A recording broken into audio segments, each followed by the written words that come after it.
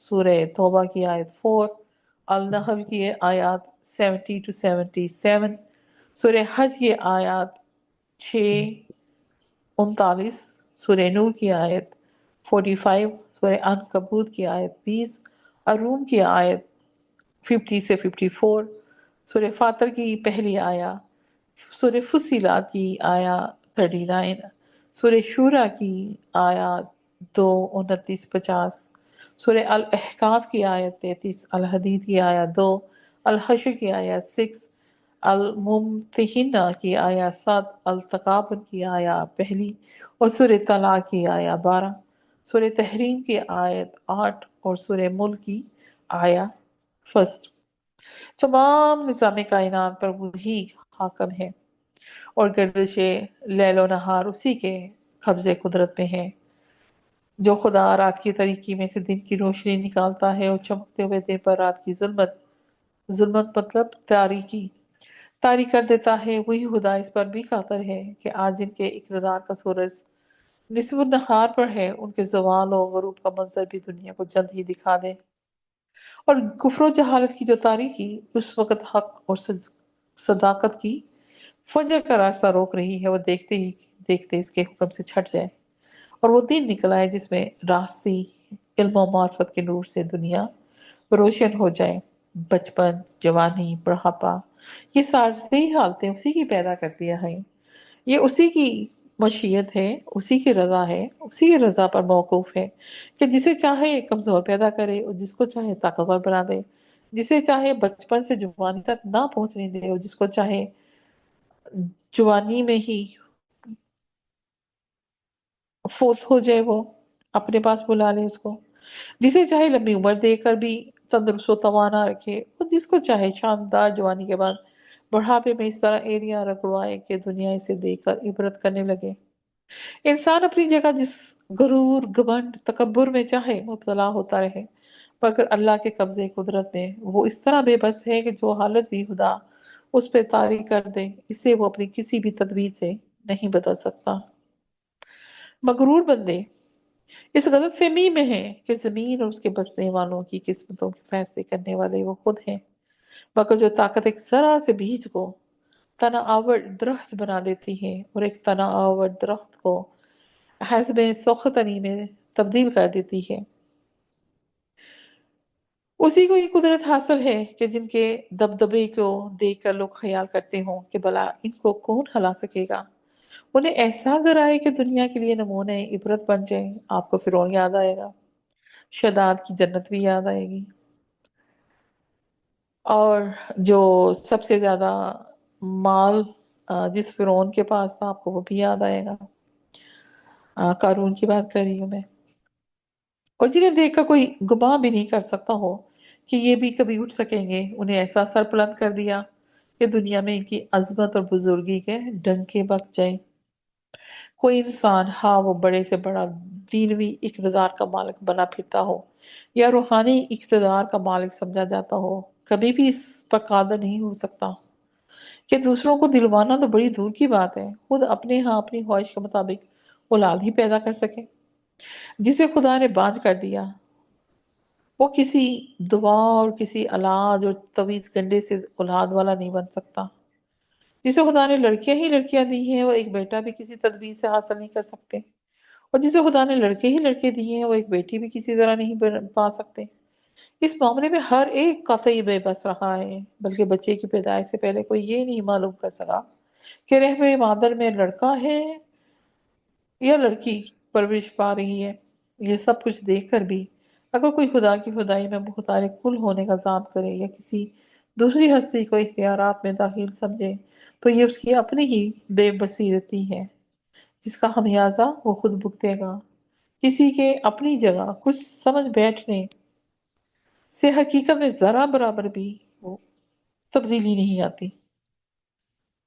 اللہ ہر چیز پر قادر ہے، ساری کائنات کو چھوڑ کر صرف اپنی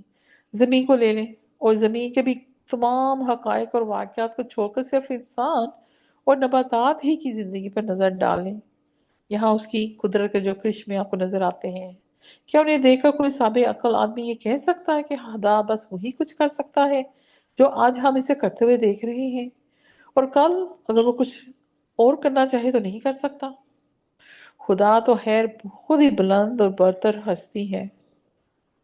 انسان کے متعلق پچھلی صدی تک لوگوں کے یہ اندازے تھے کہ یہ صرف زمین پر ہی چلنے والی گاڑیاں بنا سکتا ہے، ہوا پر اڑنے والی گاڑیاں بنانا اس کی قدرت میں نہیں ہے۔ مگر آج دیکھ لیں، ہوائی جہازوں نے بتا دیا ہے انسان کے امکانات کی حدیں تجویز کرنے میں ان کے اندازے کتنے غلط ہیں، انسان کے لیے اتنے غلط ہیں، تو وہ تو رب ہے۔ اب اگر کوئی شخص خدا کے لیے صرف آج کے کام دیکھ کر یہ سوچے اور کچھ حدیں تجویز کر دے اور کہے کہ جو کچھ وہ آج کر رہا ہے اس کے سوا کچھ کر ہی نہیں سکتا، تو وہ تو صرف اپنی ہی ذہنی کی تنگی کا ثبوت دے رہا ہے۔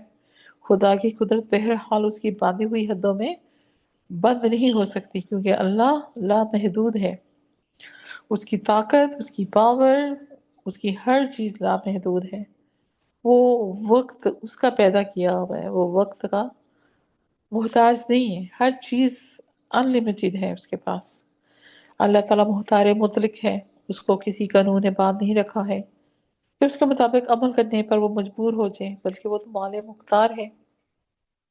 وہ قادر مطلق ہے، جو کچھ کرنا چاہتا ہے کر سکتا ہے، کوئی طاقت اس کی قدرت کو محدود یا لمٹ میں لے کے آنے کے قابل نہیں ہے۔ حضرت مسیح کی ہی پیدائش کا ذکر لے لیں، ان کے اخلاقی کمالات اور محسوس معجزات کو دیکھ کر جو لوگ اس دھوکے میں پڑ گئے تھے کہ ہاں مسیح حضرت عیسیٰ ہی خدا ہے، وہ در حقیقت نہایت ہی ناداں ہیں۔ مسیح علیہ السلام، حضرت عیسیٰ علیہ السلام تو اللہ کے بے شمار عجائب تخلیق میں سے صرف ایک پیٹرن ہے، ایک نمونہ ہے، جسے دیکھ کر ان ضعیف و بصر جن کی نگاہیں کو کمزور ہو گئی، ان کو سمجھ نہیں آ رہی، ان کی نگاہیں چندیا گئی ہیں۔ اگر ان لوگوں کی نگاہ کچھ وسیع ہوتی تو انہیں نظر آتا کہ اللہ نے تو اپنی تخلیق کے اس سے بھی زیادہ حیرت انگیز نمونے پیش کیے ہیں۔ حضرت آدم اور حضرت حوا بغیر پیرنٹس کے پیدا ہوئے ہیں، تو حضرت یحییٰ کی پیدائش لے لیں کہ حضرت زکریا علیہ السلام جو سے تھے وہ عمر کے اس حصے میں تھے، اور ان کی بیگم اس عمر کے حصے میں ہونے کے باوجود بیرن تھی، تو پھر بھی اللہ تعالیٰ نے حضرت یحییٰ دیے ان کو۔ تو یہ تو اللہ تعالیٰ کی نشانیاں ہیں، ایسی تو بہت ساری اور نشانیاں اللہ تعالیٰ دکھاتا ہے، لیکن تو یہ سارے نمونے پیش کرا اللہ تعالیٰ، اس کی قدرت کسی حد کے اندر لمیٹیشن نہیں ہے، انلمیٹڈ ہے۔ بس یہ بڑی بے دانشی ہے کہ مخلوق کے کمالات کو دیکھ کر اسی پہ خالق کا گمان کر لیں۔ دانش مند تو وہ ہے جو مخلوقات کے جتنے بھی کمالات ہیں ان میں اپنے خالق کی عظیم الشان قدرت کے نشانات دیکھتے ہیں اور ان سے ایمان کا نور حاصل کریں، جیسے کہ حضرت عیسیٰ خود بتاتے ہیں، قرآن پاک میں ہے کہ میں زندہ زندہ کرتا ہوں مردوں کو، مردہ پرندے کو میں زندہ کر دیتا ہوں، بیمار کو میں صحیح کر دیتا ہوں، اندھے کو میں بینا کر دیتا ہوں۔ یہ میں سب اپنے رب کے حکم سے ہی کر رہا ہوں، ورنہ میرے پاس یہ نہیں ہے طاقت کرنے کی۔ اللطیف،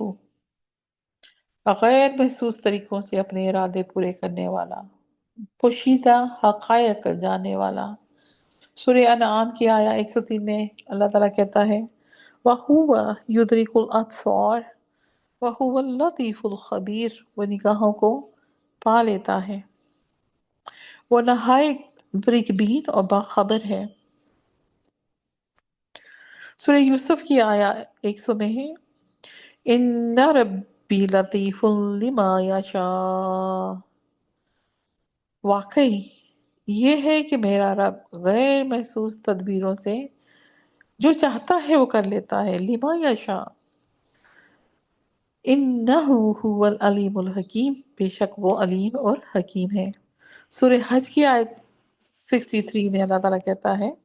فَتُصْبِحُ الْأَرْضُ مُخْضَرَّةً، اور اس کی بدولت زمین سرسبز ہو جاتی ہے، کیوں؟ کیونکہ وہ پانی برساتا ہے۔ اللہ کو پتا ہے کہ کہاں پہ پانی برستا ہے اور کہاں پہ نہیں۔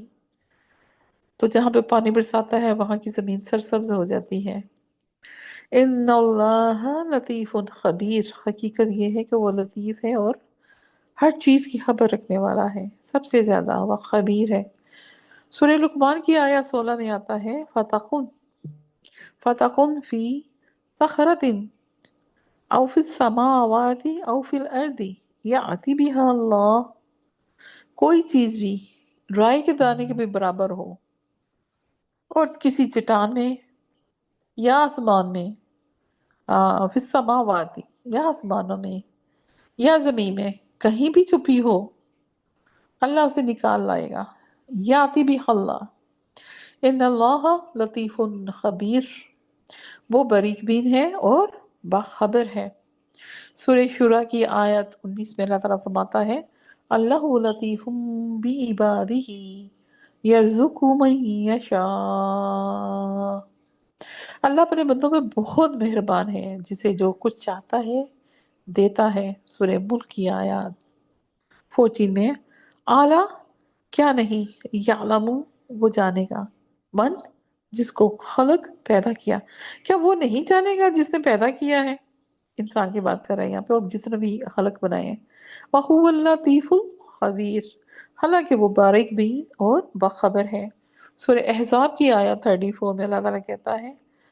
اس کا یہ اینڈنگ پارٹ ہے، ان اللہ کان لطیفا خبیرا، بے شک اللہ لطیف اور باخبر ہے۔ چھپی سے چھپی باتوں تک اس کا علم اس کو پہنچ جاتا ہے، اسے کوئی چیز چھپی نہیں رہ سکتی۔ اس لیے اللہ تعالیٰ جو ہے وہ رات کے اندھیرے میں کالے پتھر کے اوپر کالی چونٹی کو بھی دیکھ سکتا ہے کہ کیا ہو رہا ہے۔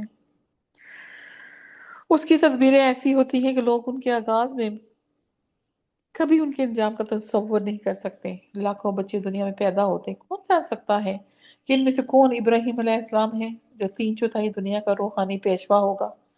اور کون چنگیز ہے جو ایشیا اور یورپ کو تہ و باہ اللہ کر دے گا۔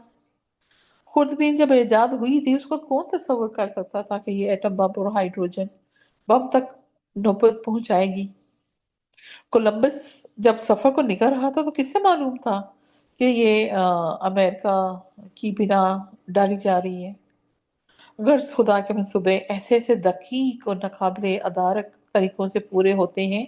کہ جب تک وہ تکمیل کو نہیں پہنچ جاتے کسی کو پتہ نہیں چلتا کہ یہ کام اگر کسی چیز کے لیے ہو رہا ہے تو وہ کس چیز کے لیے ہو رہا ہے۔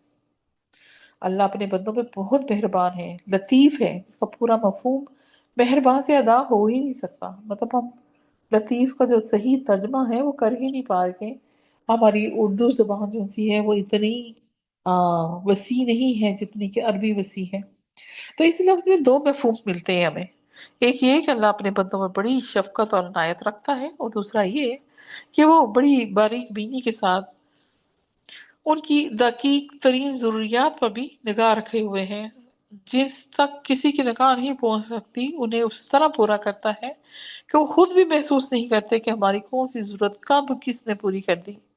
پھر بندوں سے مراد محض اہل ایمان والے بندے نہیں ہیں بلکہ تمام بندے ہیں، یعنی اللہ کا یہ لطف اس کے سب بندوں پر عام ہے۔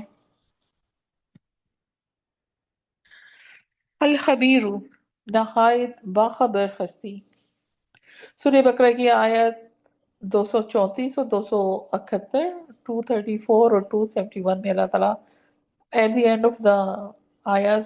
کہہ رہا ہے واللہ بما تعملون خبیر،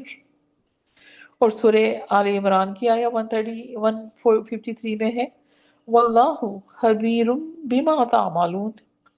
سورہ معاہدہ کی آیت 8، آل انعام کی 18، 73، 103، سورہ توبہ کی آیت 16، ہود کی آیت 1